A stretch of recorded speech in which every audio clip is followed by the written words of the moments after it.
Lesson 12 electricity, most important physics का chapter after light. जैसे light is very important, electricity is also very very important. First of all we have to understand the word current. Current means what? अब generally होता क्या है कि लोगों को ऐसा लगता है करंट मतलब शॉकिंग, बट एक्चुअली करंट का मतलब होता है फ्लो.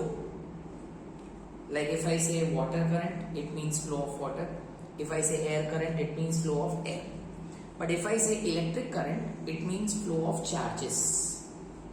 अगर मैं ज्यादा स्पेसिफिकली बोलूं तो इलेक्ट्रिक करंट का मतलब होता है flow of electrons, and you all know electrons are negatively charge. Negatively charge जो पार्टिकल्स होते हैं ना हम उसको इलेक्ट्रॉन्स कहते हैं. सो इलेक्ट्रिक करंट का मतलब होता है flow of electrons. Now before we go further एक सिंपल से एग्जांपल ले लेते हैं. टॉर्च, हम लोग टॉर्च यूज करते हैं. सो टॉर्च में क्या होता है, there is a switch. Switch को प्रेस करो या स्विच को ऑन करो, the bulb will glow. So exactly what does a switch do? हमारे घर में भी स्विच होते हैं. सो फैन का स्विच जैसे ही हम ऑन करते हैं फैन ऑन हो जाता है. सो exactly what does a switch do? So switch makes a conducting link between the electrical appliance and the battery. जैसे टॉर्च का स्विच है ना, टॉर्च का स्विच एक लिंक बनाता है और उस लिंक की वजह से बैटरी का करंट फ्लो होता है इन द बल्ब, और स्विच ऑफ होगा तो बैटरी का करंट बल्ब तक नहीं पहुंचना. अब राइट नाउ इस क्लास में ट्यूबलाइट ऑन है. सो ट्यूबलाइट ऑन क्यों है? ट्यूबलाइट ऑन इसलिए है बिकॉज स्विच इज ऑन, और स्विच इज ऑन मतलब कि करंट इस ट्यूबलाइट तक जा रहा है, और बिकॉज करंट इस ट्यूबलाइट तक जा रहा है that's why the tubelight is glowing, the light is coming out of it. So first of all you all please come to page 199 and please find out the heading electric current and electric circuit. ठीक है. Now in that please come to 8th और 9th line. आपको मिलेगा what does a switch do? Got it everyone? What does a switch do? Yes. So please underline, a switch makes a conducting link between the cell and the bulb. A switch makes a conducting link between the cell and the bulb. Going forward. अब sir मैं यहाँ पे एक electric circuit बना रहा हूं. पहले बना देता हूं and then I will tell you electric circuit का मतलब क्या. फिजिक्स में बल्ब ऐसे बनाते हैं, like this bulb, right. This is a cell, एक स्टैंडिंग लाइन, एक बड़ी लाइन, एक छोटी line. This is a cell, but if I make it 2-3 times, now this is the battery. That's the difference. If I make only one tall and one short line, it becomes a cell. But if I make it 2-3 times, it's a battery. And this is called a key. 2 brackets.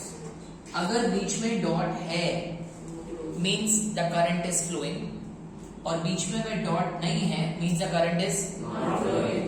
अब दूसरी तरफ सुनो, बीच में अगर dot है means the switch is on, बीच में अगर dot नहीं है means the switch is off. बीच में अगर डॉट नहीं है circuit is open. Circuit is open means the current is not flowing. और बीच में डॉट है the circuit is closed. So I am telling you the different ways in which in the textbook the lines are written. So don't get confused with that. Circuit is closed मतलब switch is on. Circuit closed means the switch is on. जब circuit close होगा तो current can easily flow. सो यहां पे board में आप देखोगे कि जैसे ही मैं यहाँ पे स्विच ऑन करता हूं, so there is a continuous and close path of current to flow. कहीं पे रुकावट नहीं है. देखिए there is no breakage in between. The current flows continuously, और ये जो पूरा पाथ है ना वो पूरा का पूरा पाथ क्लोज्ड है. तो such type of path is called an electric circuit. So please see your textbook. A continuous and closed path of electric current is called electric circuit. अच्छा अभी देखिए, अगर यहां से थोड़ी सी वायर निकल जाए, हट जाए, रिमूव हो जाए, तो अब मैं क्या बोलूंगा? The circuit is broken. Circuit is broken. And circuit is broken means current will not flow. And current will not flow means the bulb will not glow. Confirm? Even जब मैं ये स्विच को ऑफ कर देता हूं, it means current यहां से यहां तक नहीं पहुंचता. Again it means circuit is broken. Circuit close मतलब करंट फ्लो हो रहा है. So here again I will use the word the circuit is broken. Means the current will not flow. ठीक है? Okay. Now please try to understand. Current को मैंने on कर दिया. Now in lower classes मतलब 9th standard we have studied about charge. Charge का symbol होता है Q. Right? Suppose मैं लिखता हूं Q equal to 5 coulomb. 9th में हमने सीखा था coulomb is a unit of charge. अब मान लो इस सर्किट में 5 कोलम चार्ज फ्लो हो रहा है. कितना? 5 coulomb in 1 second. How much is the time? 1 second. 1 second. So how much charge is flowing? 5 coulomb in 1 second. Unit time. या तो 1 सेकंड बोलो या यूनिट टाइम बोलो, मर्जी is yours. If 5 coulomb charge flows through a circuit in unit time, then the current is said to be 5 ampere. कैसे समझो? Current होता है ना I, उसकी फॉर्मूला होती है Q upon T. Electric current मतलब how much charge is flowing in unit time. How much charge is flowing in unit time. कितना चार्ज है हमारा? 5 कोलम. टाइम कितना है? 1 सेकंड. 1 सेकंड. 5 upon 1 5. तो इसको बोलेंगे 5 कोलम पर second. So you can say 5 coulomb per second. Coulomb per second is a unit of current. लेकिन प्रैक्टिकली हम लोग coulomb per second नहीं यूज करते. प्रैक्टिकली हम लोग यूनिट यूज करते हैं ampere. 1 ampere is the standard unit of current. Sir ampere का भी बनना जरूरी है? नहीं. सो अगर मैं बोलूं 10 coulomb per second या मैं बोलूं 10 ampere, meaning is one and the same. लेकिन क्या यूज करेंगे हर सम में, हर न्यूमेरिकल में? Ampere. Confirm? Because it is the standard unit. We always use standard units only. Right? So 1 coulomb per second and 1 ampere both have the same meaning. It's right, but some teachers cut half marks. The reason is very simple, because they need standard units. SI units. Right? If the switch is not on, means the circuit is broken.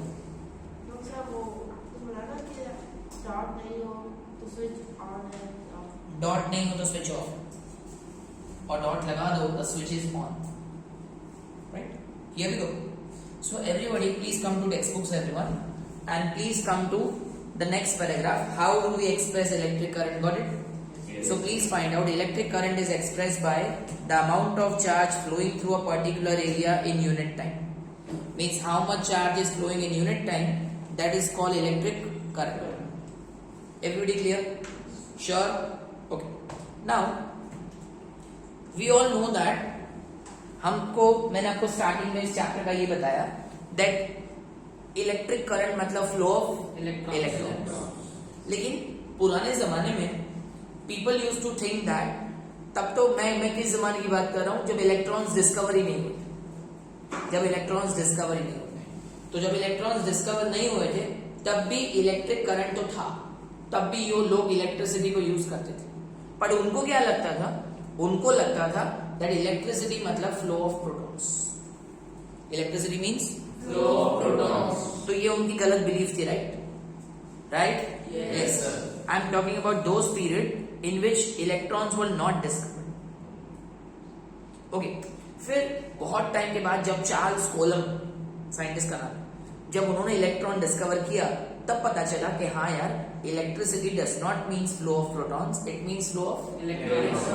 लेकिन आज भी till today हम लोग वो conventional approach ही follow. कौन सा conventional? That electricity मतलब flow of protons. Protons are with charge positive positive charge, और पॉजिटिव चार्ज कहां से निकलता है?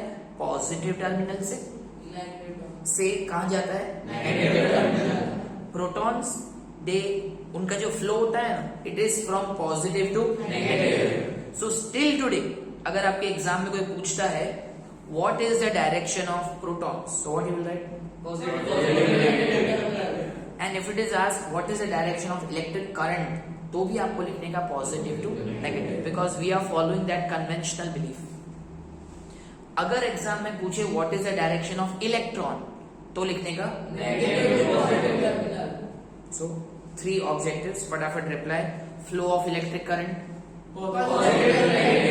flow of electrons, negative to positive. So understand that flow of electric current and flow of electrons are opposite to each other. Flow of electric current and flow of electrons are opposite to each other. Right sir? So इस charge को, इस current को बोलते हैं conventional electric current. Conventional का मतलब ये होता है कि जिसमें कोई लॉजिक ना हो। अगर मैं बोल दूं ये कन्वेंशनल बिलीफ है, इट मीन्स सदियों से चलती आ रही है और आगे भी यही चलती रहेगी। This is convention, right? Turn the page and see one formula is coming over there. I equal to Q upon T. Got it everybody? I equal to Q upon T. Right? So I equal to Q upon T is the formula of electric current.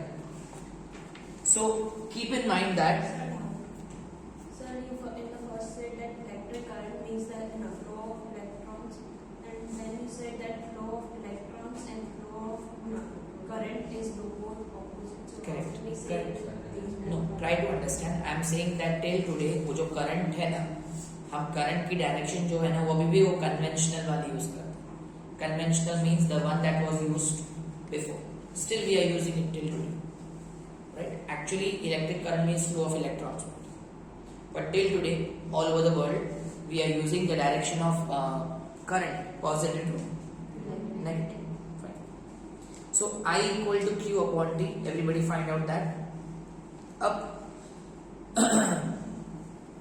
Electric current थोड़ी देर पहले बताया मैंने आपको, इसका unit है कोलम पर second, but इसका जो SI यूनिट है, standard unit, it is ampere. Why ampere?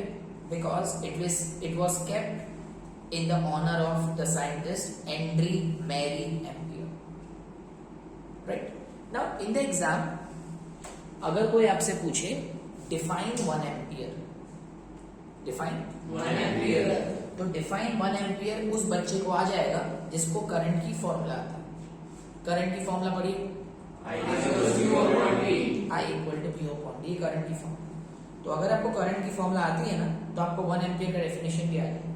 कैसे? देखो, I equal to Q upon, अगर चार्ज 1 कोलम है और अगर टाइम 1 सेकेंड, अगर चार्ज 1 कोलम है, टाइम 1 सेकेंड है, तो 1 अपॉन 1 कितना हो जाएगा? 1। तो 1 एम्पियर का डेफिनेशन ये है, if the charge through any electric circuit is 1 coulomb in unit time, unit time मतलब 1 second, if the charge flowing through any electric any conductor या any circuit या any appliance, if the charge is 1 coulomb in unit time, then the electric current is said to be 1 ampere. So please write down, define 1 ampere,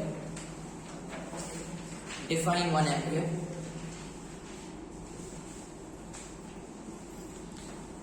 If 1 coulomb of charge, if 1 coulomb of charge, if 1 coulomb of charge, if 1 coulomb of charge flows, if 1 coulomb of charge flows per second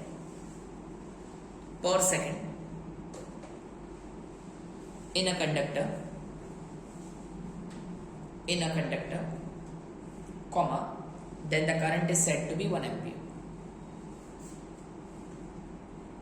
If 1 coulomb charge flows in a conductor, if 1 coulomb charge flows per second in a conductor, then the current is said to be 1 ampere.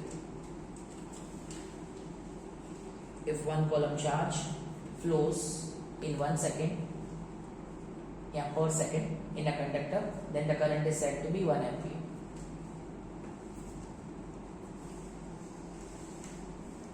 Okay students, next यहाँ ध्यान दीजिए अभी milli ampere and micro ampere. Milli ampere micro ampere check करो. Milli ampere how to pronounce micro ampere. These are the small units of electric current. 1 milliampere मतलब 10 raised to minus 3 ampere and 1 microampere is 10 raised to minus 6 ampere. Please note down. Milliampere, microampere. Sir, it's R. This one? Yeah. First you have to make a U and bring it down. So milliampere and microampere. These are the small units of electric current. These are the small units of electric current.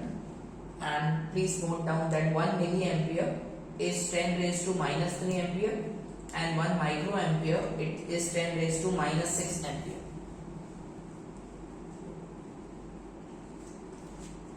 One microampere is 10 raised to minus 6 ampere.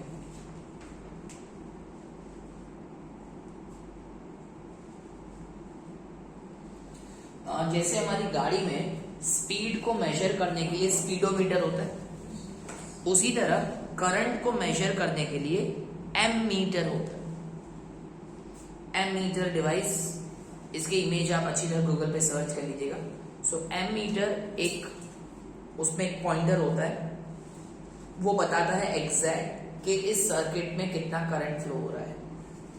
अगर उसका pointer 5 पे point करे मतलब उसमें 5 ampere flow हो रहा है, 4.8 पे पॉइंट करे मतलब 4.8 एम्पियर फ्लो हो रहा है. So ammeter is a device that measures electric current and ammeter को हमेशा अप्लायंस के सीरीज में रखने.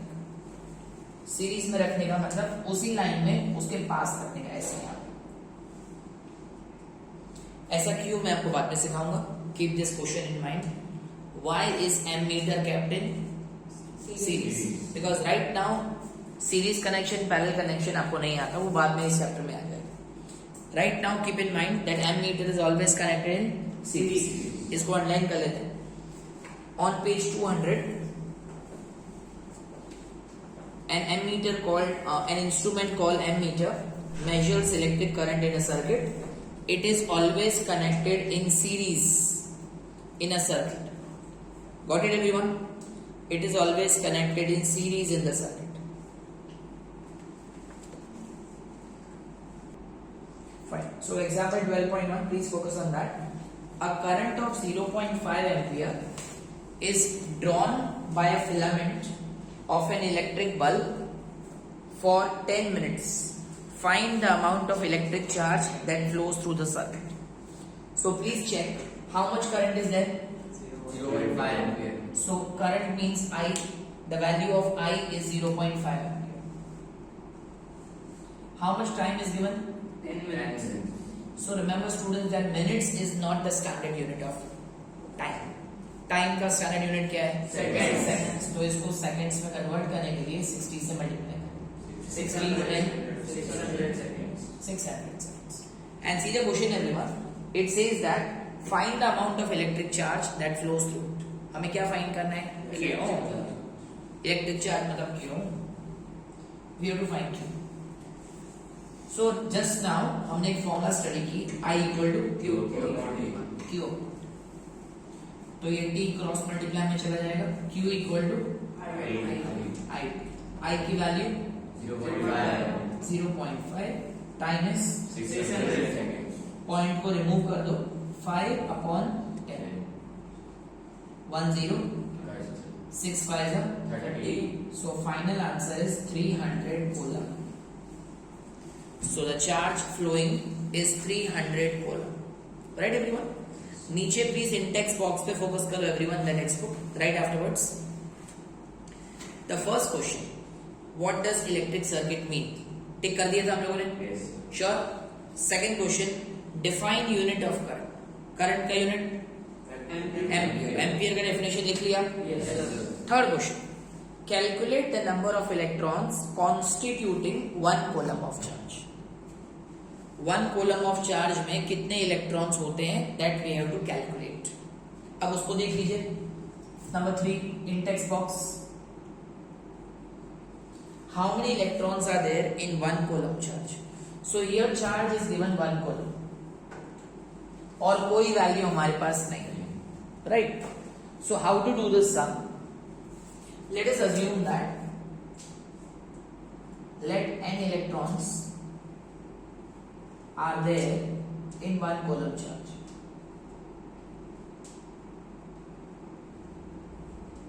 सपोज करो वन कोलम चार्ज में कितने इलेक्ट्रॉन्स हैं? n। सी हर इलेक्ट्रॉन के पास खुद का चार्ज है, ये आपने 9th में सीखा था। Every electron has got 1.6 into 10 raised to minus 19 coulomb of charge. हर इलेक्ट्रॉन के पास कितना चार्ज होता है? 1.6 into 10 raised to minus 19 kolam. इसको E बोल, E stands for कि एक इलेक्ट्रॉन के पास कितना चार्ज है, ये वैल्यू 9th में थी डियर। अब हम फॉर्मूला यूज करेंगे Q equal to NE। Q means charge, ये चार्ज कितने इलेक्ट्रॉन्स के पास है? n। और E मतलब charge of one. So charge कितना है हमारे पास? 1। n पता नहीं और E की value 1.6 into 10 raised to minus 19। Till here okay? अब ये जो वैल्यू है ना, ये 1 के अपॉन में आ जाएगी। So n equal to 1 upon 1.6 into 10 raised to minus 19। Till here clear? Next step, so 1 upon 16, इसका जो अपॉन 10 है वो ऊपर चला जाएगा और 10 रेज टू माइनस 19 डिनोमिनेटर में है, यस और no?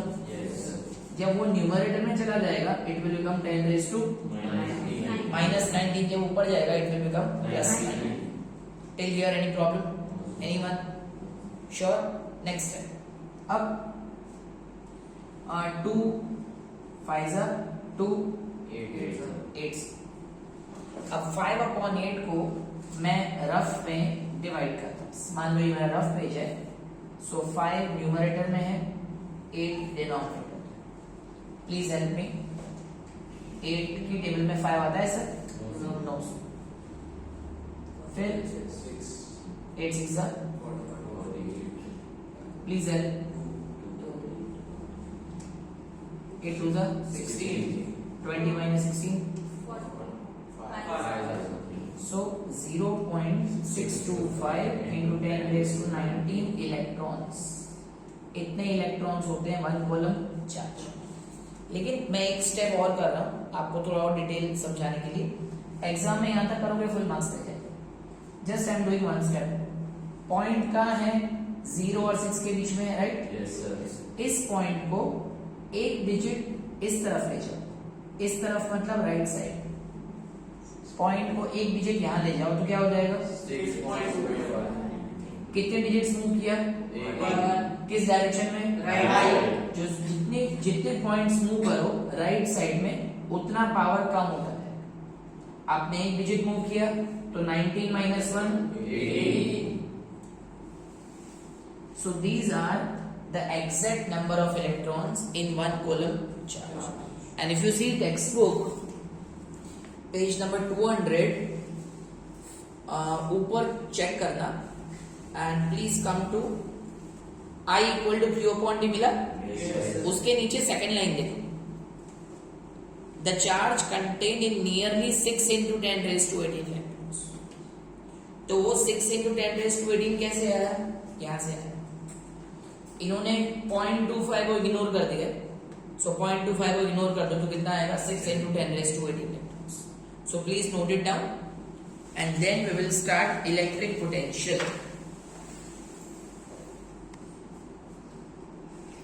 So topic electric potential।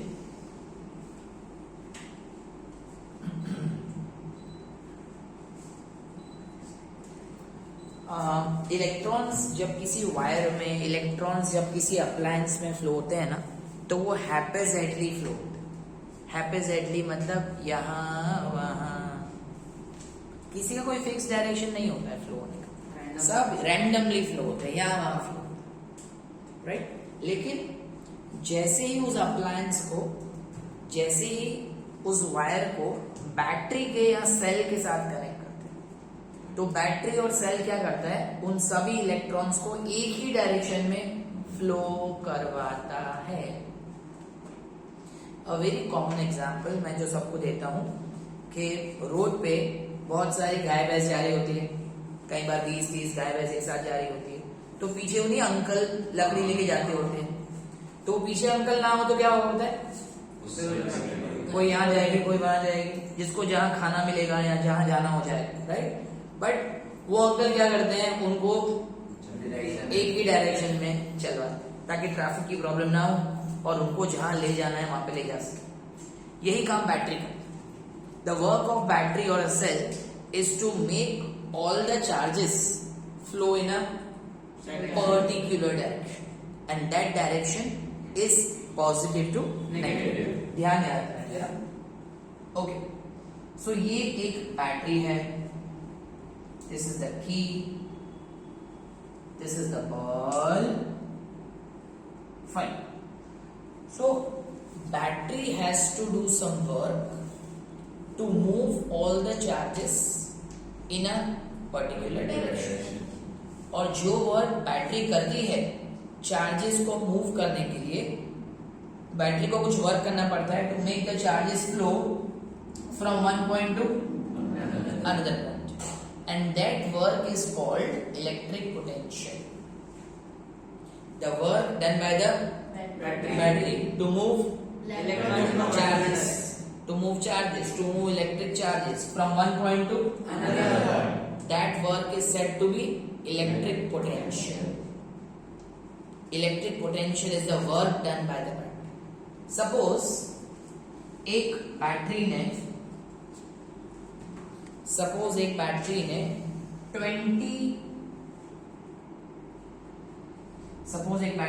20 joule work किया।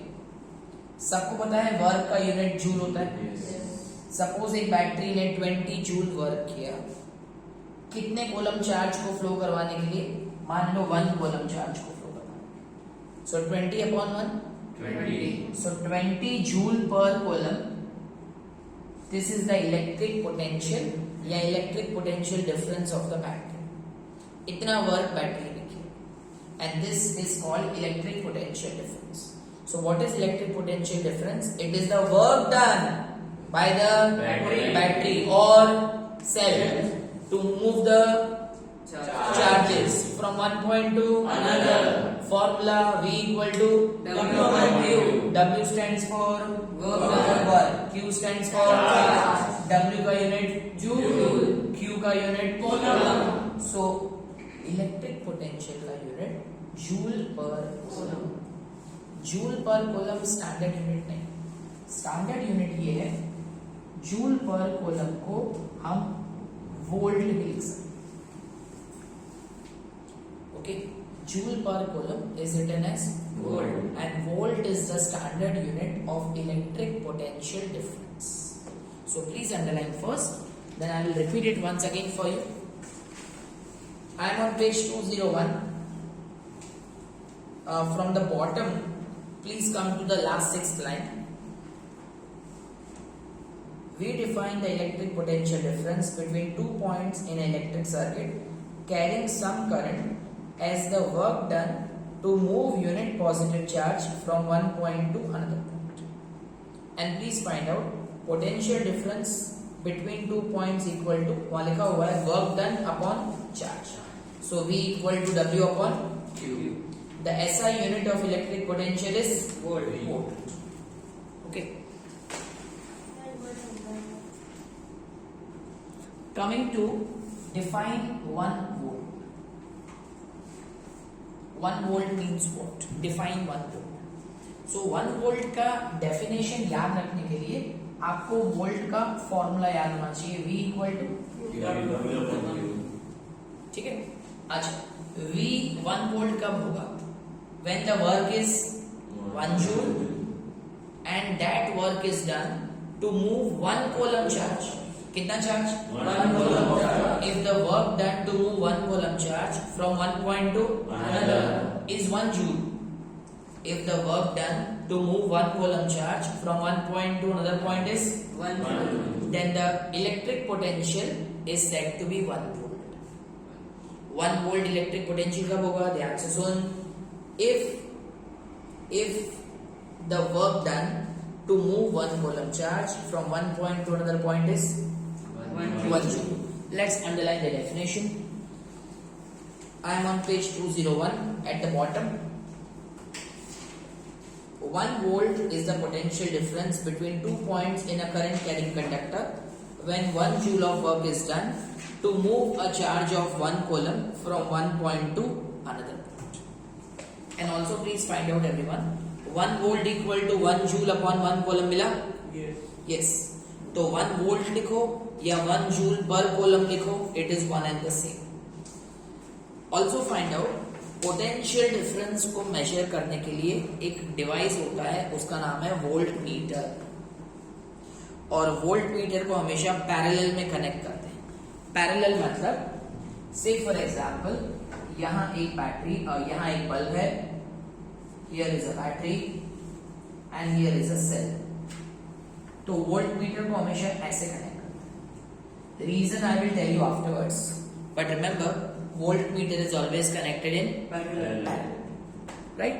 चलिए, everybody please come to example 12.2 now. Example 12.2 में ये लिखा हुआ है, how much work is done in moving a charge of 2 coulomb across 2 points having potential difference 12 volt. So question में पूछा है how much work. वर्क का सिंबल W, मतलब मुझे W फाइंड करना. हाउ मच वर्क मतलब W फाइंड करना. In moving charge, कितना charge? 2 coulomb across 2 points having potential difference 12. Work we have to find, charge is given, voltage is given. So formula V equal to W cross multiply W equal to VQ. V into Q. V is 12, charge is 2, answer is 24 joule. Come to the index box everyone. It is written, name a device that helps to maintain a potential difference across a conductor. Battery. कौन potential difference maintain करता है? Maintain करता है मतलब कौन charge को एक ही direction में फ्लो करता है. कौन मेजर करता है वो नहीं पूछा. अगर पूछा है कौन मेजर करता है पोटेंशियल डिफरेंस तो आंसर वोल्ट मीटर है. बट यहां पूछा है कौन मेंटेन करता है, so answer is battery or cell. Let's go for question 2. It is what is meant by saying that potential difference between 2 point is 1 volt.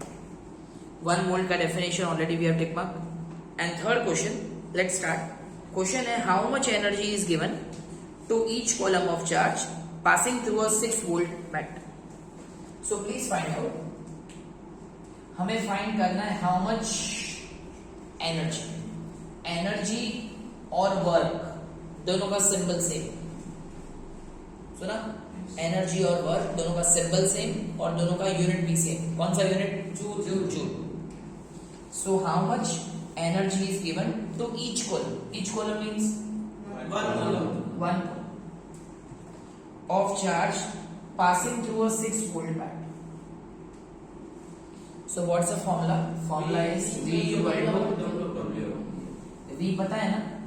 6. W पता नहीं है. Q is 1. Cross multiply 6 1 जा. So answer is 6 joule of energy is given. Energy और work दोनों का unit is same. On page number 203, you will find a lot of components.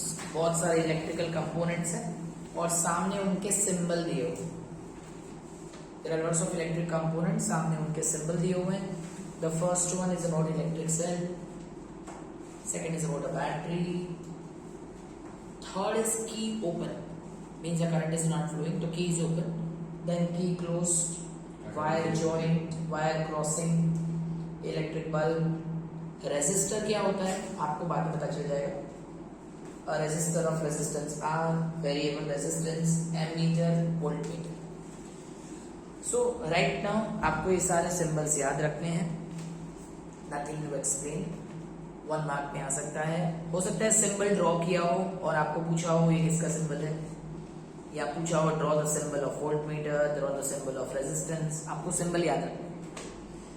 Coming to the heart of this chapter, वो क्या है? Ohms. Right, क्योंकि इसके बाद की जितने भी स्टडीज हैं वो सब इसी के बेस पे. So please understand this very very very very very well. Right, उसके लिए there is a circuit given on page number 204. उसको मैं बोर्ड पे ड्रॉ कर रहा हूं. पेज 204 का circuit. Now see Ohm's law. अब ओम्स लॉ को अंडरस्टैंड करने के लिए फर्स्ट ऑफ ऑल यहाँ पे हमने एक सर्किट सेटअप किया. There is a circuit setup here. Now this circuit consist of a nichrome wire X1. Nichrome क्या है? It's a name of alloy. Alloy क्या होता है? Mixture of many metals, homogeneous mixture of more than one metals. तो अगर आप page number 203 निकालें उसकी लास्ट लाइन, तो you will find that nichrome is a alloy of nickel, chromium, manganese, iron. मिला? Yes, sir. सो इन चारों मेटल्स का mixture is called nichrome. Be here everyone. So here we have kept a nichrome wire, voltmeter, ammeter. यहाँ पे हमने cell लिए हैं. Cell, each and every cell is of 1.5 volt. 1.5 volt. And check the figure जो मैंने board पे बनाया है. यहाँ पे सिर्फ एक ही सेल है. मतलब यहाँ पे वोल्टेज कितना है? 1.5. Voltage is 1.5 volt. Now, when you switch on the current, so first we are using only 1.5 volt का एक cell. Now, when the current passes through this circuit, Ohm, the great scientist, actually the full name is George Simon Ohm. So when he did this activity, पहले उन्होंने सिर्फ एक ही cell लिया 1.5 volt का. जैसे ही circuit on किया, ammeter क्या दिखाएगा?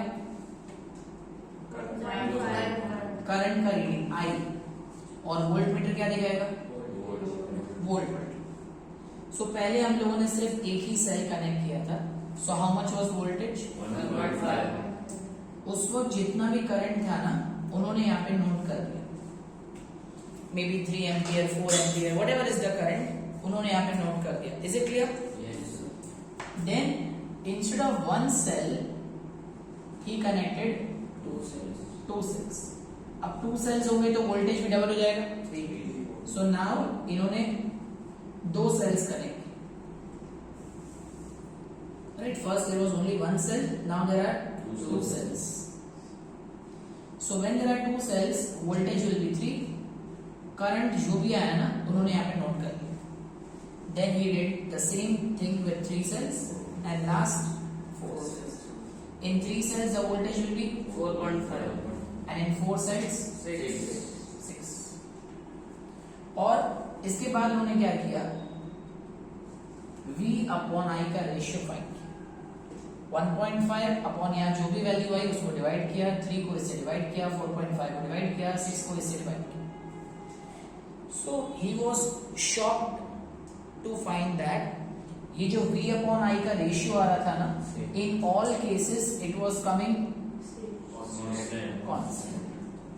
Say for example here it is coming 2, तो यहाँ पे भी 2.1 या 1.9 या 1.82 something like that, very near to 2. Not 2, but जो भी वैल्यू आए, it was coming the same in all cases. It was coming constant. So he did a lot of more research and finally he came to the conclusion. अब इनका conclusion क्या है? That is very important to understand. The conclusion is that जैसे जैसे हम voltage बढ़ाते जाएंगे, वैसे वैसे करंट भी बढ़ता जाएगा. तो आपको क्या याद रखना है? V directly proportional to I. V directly proportional to I मतलब as voltage increases current also Increases. and vice versa.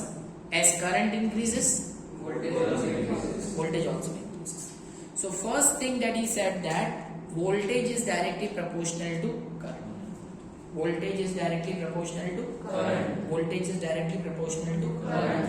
And so the first thing that you have to keep in mind is V is directly proportional to I. And the second is V upon I is always constant. V upon I is constant और इस constant को उन्होंने एक नाम दे दिया resistance. इसका symbol R. So cross multiply करेंगे तो V equal to R. I है. So this is the most important formula which is called Ohm's law का formula of Ohm's. ठीक है. अब सबसे पहले मैं एक बार रिपीट कर लेता हूँ. एग्जाम में क्वेश्चन आता है हर बार state Ohm's. State Ohm's law मतलब ओम्स लॉ का स्टेटमेंट बताओ. So please come to page 204 and please find out a paragraph in 1827 third line. Fourth line, I am sorry.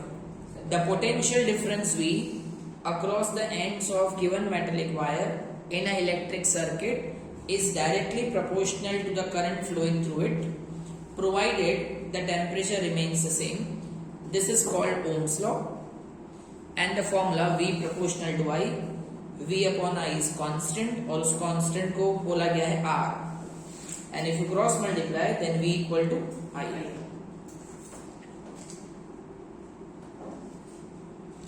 Next, उन्होंने एक ग्राफ बनाया. He made a graph. You can see that graph on page 204, everyone. He made a graph. The graph of current versus voltage. I versus V का एक graph. और जब values plot की ना 1.5 पे कितना करंट था, 3 पे कितना करंट था, 4.5 पे कितना करंट था, 6 पे कितना करंट था, तो जब इन सबको प्लॉट किया ग्राफ पे, so he got a straight line passing through क्या बोलते हैं इसको, origin. He got a straight line passing through origin. So what does this graph means? This graph means that as voltage increases, current also increases. And this line is passing through Origin. Why it is passing through origin? Because origin के coordinates क्या होते हैं? पता है ना? Graph में origin के coordinates क्या होते हैं? What does it mean? It means जब voltage 0 होगा, current also will be 0. और जैसे जब voltage बढ़ता जाएगा, so this is the pictorial knowledge of Ohm's law. देखने से समझ में आ जाता है Ohm's law क्या कहना चाहता है. That V and I are directly proportional to each other. Shall I start resistance now? Yes. Okay, fine. See sir, आपने लोअर क्लास में पढ़ा होगा good conductor, bad conductor. Yes. और आपने ऐसा सीखा होगा इफ किसी अप्लायंस या किसी मेटल से करंट पास हो सकता है, it is called good conductor. अगर उसमें से करंट पास नहीं हो सकता, इट इज कॉल्ड. अब थोड़ा डिटेल में जाते हैं. Right, let us understand resistance. Resistance क्या है? First of all understand that when electrons are flowing inside any metal और अप्लायंस, तो ये इलेक्ट्रॉन्स फ्रीली फ्लो नहीं हो सकते. ये इलेक्ट्रॉन्स फ्रीली फ्लो नहीं हो सकते.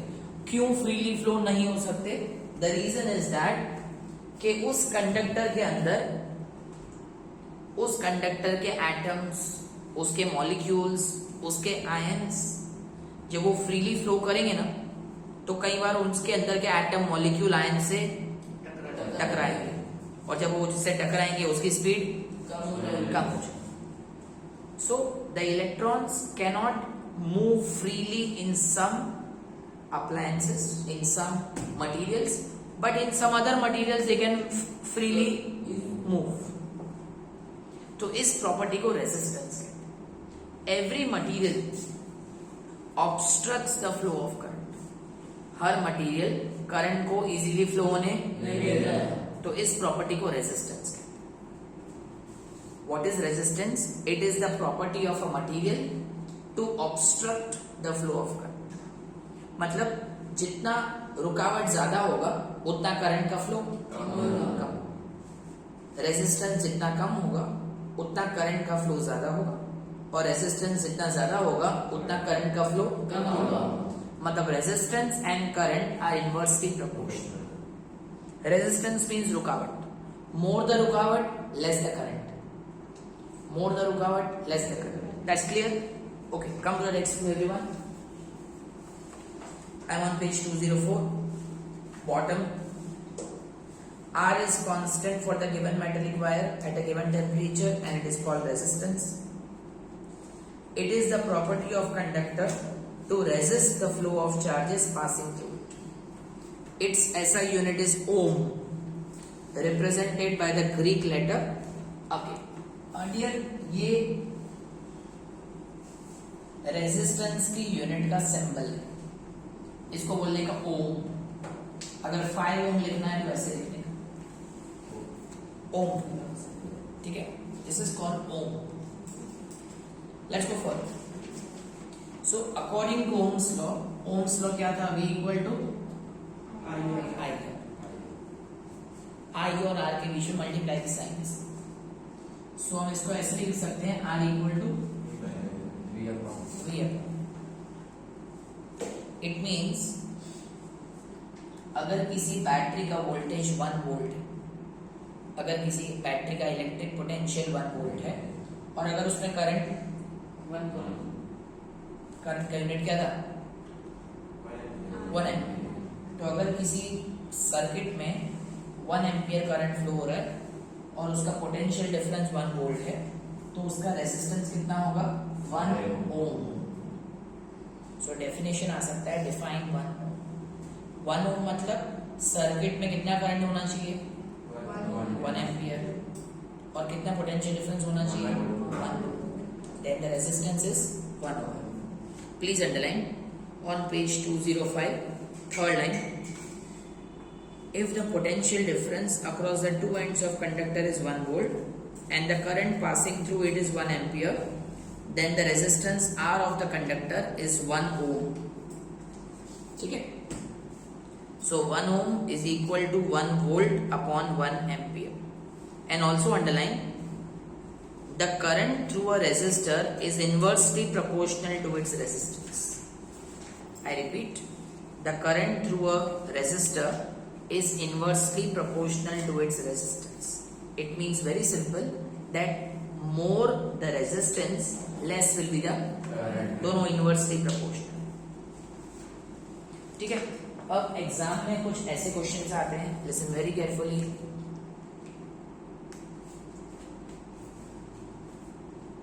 If resistance is doubled, किसी अप्लायंस में if the resistance is doubled then the current will be half, because resistance जितना ज्यादा होगा करंट उतना कम फ्लो। So if the resistance is doubled current will be half. If the resistance becomes 3 times then the current will be 1/3। वहां कितने times का कितना रेजिस्टेंस बढ़ गया? 3 times। तो वही नंबर लिखने का लेकिन reciprocal, then the current will become 1/3। If the resistance becomes 5 times, current will become 1/5. If the resistance becomes x times, current will become 1/x. तो current उतना कम होता है। Am I clear? Okay. Now going further, resistance को regulate करने के लिए, resistance को increase decrease करने के लिए सर्किट में एक कंपोनेंट यूज करते हैं और उस कंपोनेंट को बोलते हैं वेरिएबल रेजिस्टेंस या रियोस्टेट। वेरिएबल रेजिस्टेंस मतलब एक ऐसा कंपोनेंट जो करंट चेंज करेगा विदाउट चेंजिंग वोल्टेज। एक ऐसा component that will change the current without changing voltage. क्या करेगा वो कंपोनेंट? रेजिस्टेंस बढ़ा देगा। रेजिस्टेंस बढ़ा देगा तो करंट कम फ्लो, और अगर रेजिस्टेंस कम कर देगा तो करंट। तो ऐसे कंपोनेंट को बोलते हैं रियोस्टेट या variable resistance. It's called rheostat और वेरिएबल रेजिस्टेंस.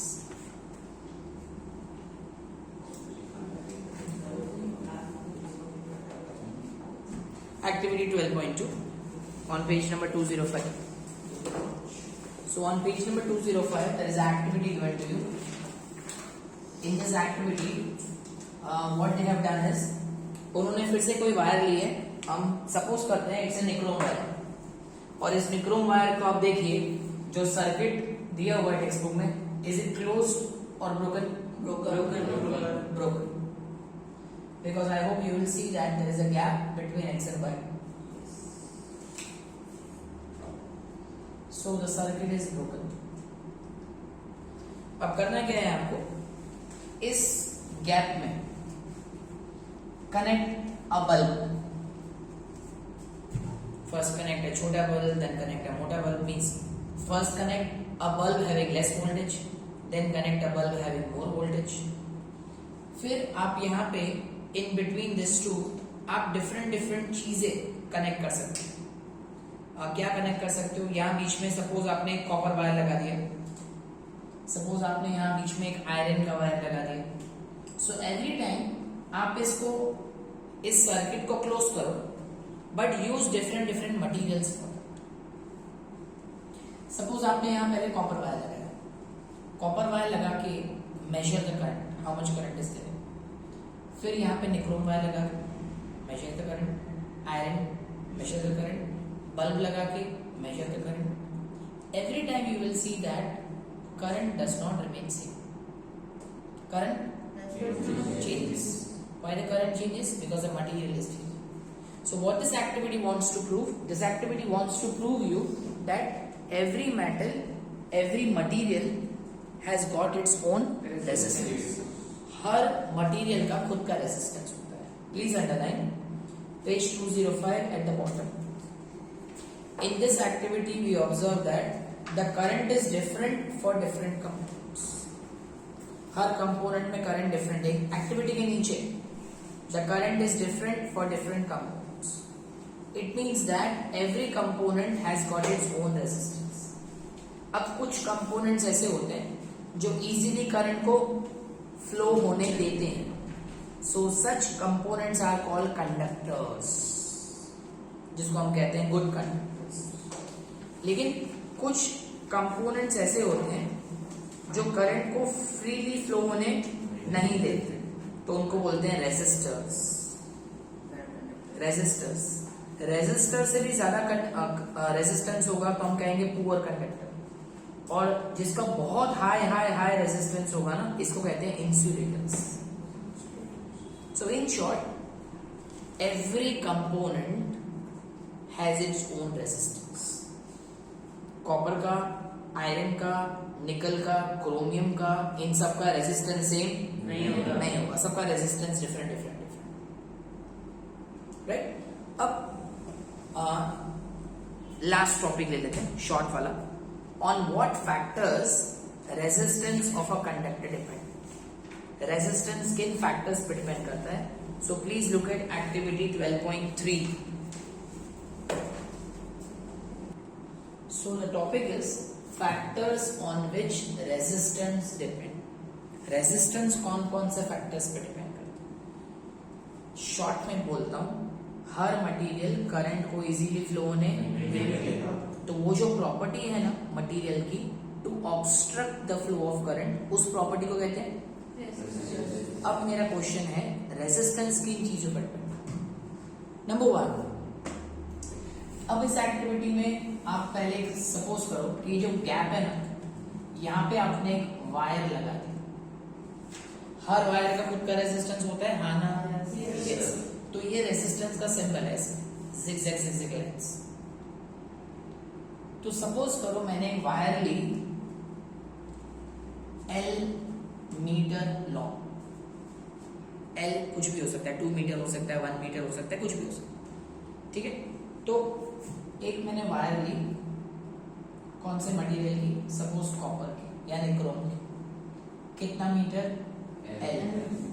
अब इसका करंट आप यहाँ पे नोट करो.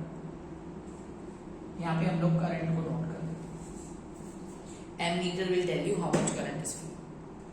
फिर आपको क्या करना है, एक दूसरी वायर लेनी है सेम मटेरियल की। Material should not change but make the length double. पहले अगर लेंथ 1 मीटर था तो अब थोड़ी बड़ी वायर ले लो, अभी लेंथ 2 मीटर होना चाहिए। पहले लेंथ 2 मीटर था तो अब लेंथ 4 मीटर होना चाहिए, उसका double. Am I clear everybody? So when you double the length, again you note down the current. When you double the length, you again note down the current. So what you will find that जितना length ज्यादा होगा उतना conductor में atoms, molecules, ions बढ़ जाएंगे। जितना length ज्यादा होगा उतने एटम्स, मॉलिक्यूल्स, आयंस बढ़ जाएंगे, तो उतना ऑब्स्ट्रक्शन बढ़ जाएगा, तो उतना रेजिस्टेंस बढ़ जाएगा। So more the length more will be the resistance. जितना लेंथ ज्यादा उतना रेजिस्टेंस, और रेजिस्टेंस बढ़ जाएगा तो करंट कम फ्लो होगा। मतलब लेंथ डबल करने से रेजिस्टेंस डबल हो जाएगा और करंट उसका हाफ हो जाएगा। इट मींस अगर यहाँ पे 2 एम्पियर है ना, तो यहाँ पे उसका हाफ हो जाएगा 1 एम्पियर। सो जितना लेंथ ज्यादा उतना रेजिस्टेंस ज्यादा, और जितना रेजिस्टेंस ज्यादा उतना करंट कम। So the first point that you have to note is that resistance depends on length. More the length more resistance. Very nice. Second thing, focus. पहले हमने जो वायर लिया था वो कितना लॉन्ग था? L. फिर से वही वायर ले लो, लेकिन इस बार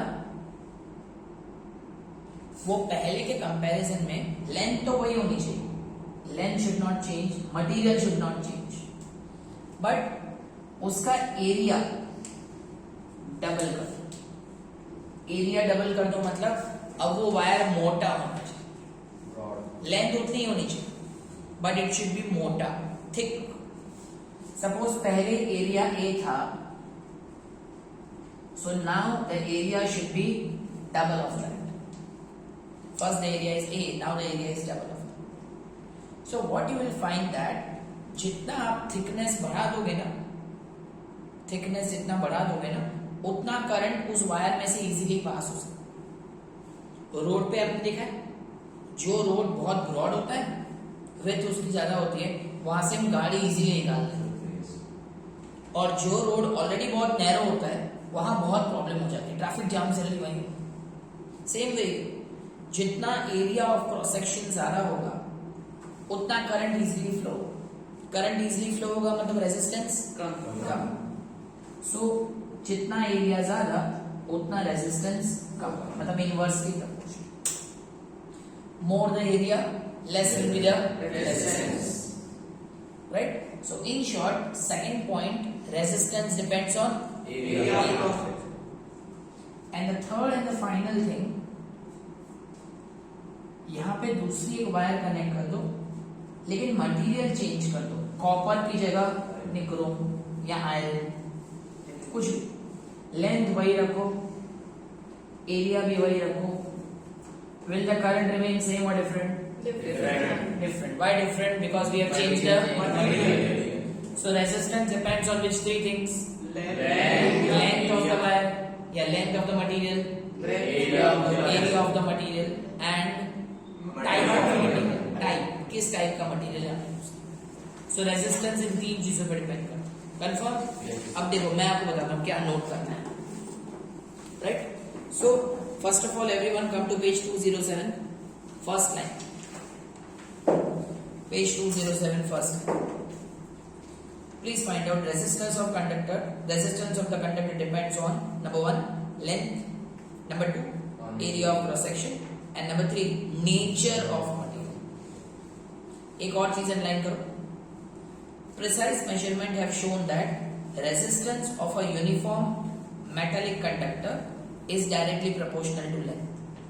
Directly proportional to length, मतलब length जितना ज्यादा resistance उतना ज्यादा, and inversely proportional to area of cross section. जितना एरिया ज्यादा उतना रेजिस्टेंस कम. So please find out what text में लिखा हुआ है. आर प्रोपोर्शनल टू एल मिला. अच्छा, आर और एल दोनों न्यूमरेटर में है. यस, मतलब दोनों डायरेक्टली प्रोपोर्शनल. एक बढ़ेगा दूसरा भी बढ़ेगा. और उसके नीचे क्या लिखा हुआ है? R proportional to 1 upon.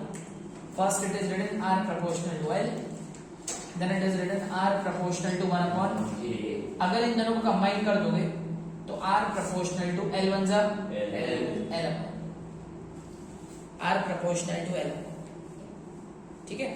अब इस प्रोपोर्शनलिटी को हटाने के लिए हम लोग एक कांस्टेंट लगा देते हैं. इस सिंबल को बोलते हैं रो और इस सिंबल का नाम है resistivity of a given material. इसको ऐसे प्रोनाउंस करते हैं resistivity of a given material.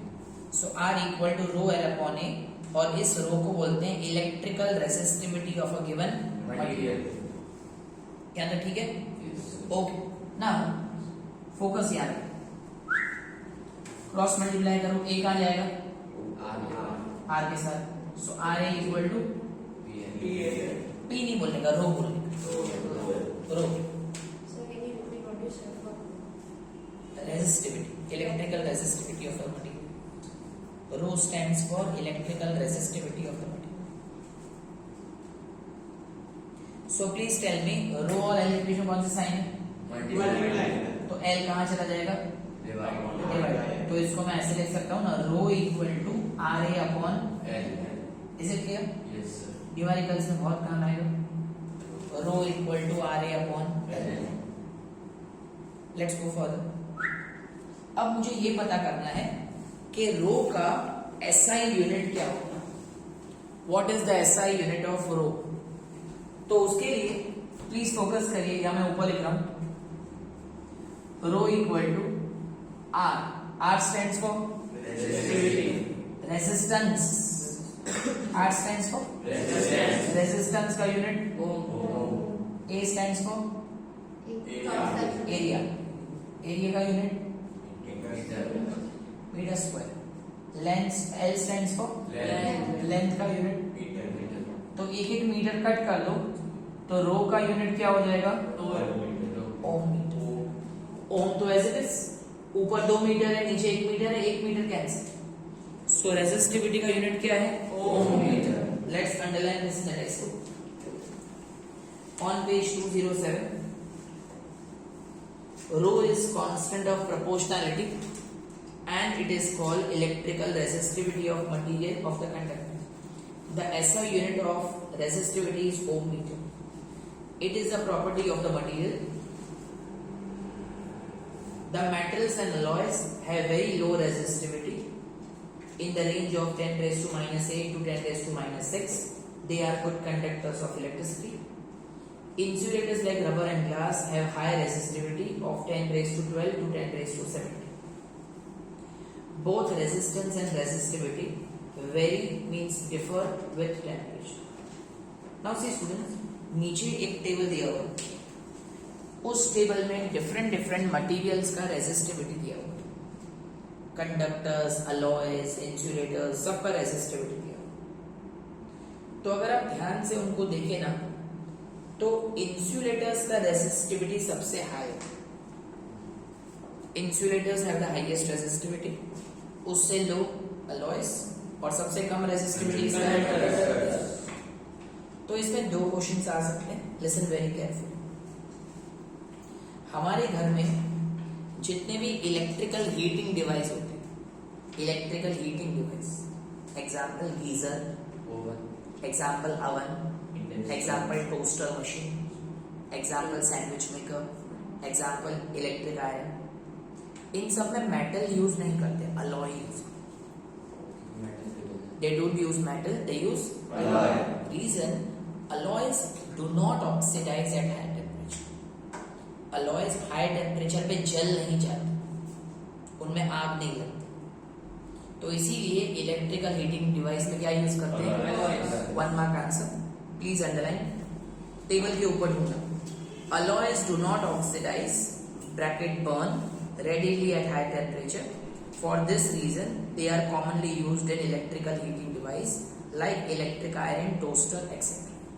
Second one marker underline, tungsten is used to make filaments of electric bulb and copper and aluminum are used to make wires. अच्छा, ये जो table है ना activity 12.2 का, ये टेबल हमें याद नहीं रखना। अब नेक्स्ट क्लास में हम लोग एग्जाम्पल 12.3 से स्टार्ट करेंगे। प्लीज ध्यान देना, page number 208। So will start from there. Right now it's all over.